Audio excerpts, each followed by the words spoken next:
կողմից որոշում Յարմաց խաղողի միջոցով փոխադրել վերաբերյալ հրապարակվում է որոշումը եզրափակիչ մասը։ Դատարանը որոշեց պաշտպան Ալեքսանյանի միջնորդությունը Արման Գազնիկյանի նկատմամբ իրականացած պատասխանատվության գրքի չափի բազաստավորել Բավարար Արման Գազնիկյանի նկատմամբ իրականացած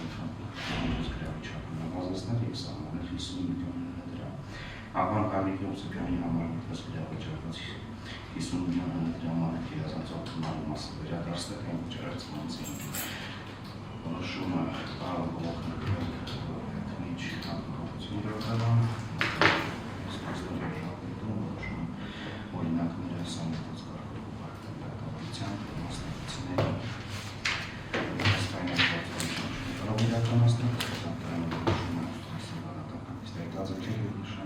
թվականի նոյեմբերի 30-ին ժամը 12:30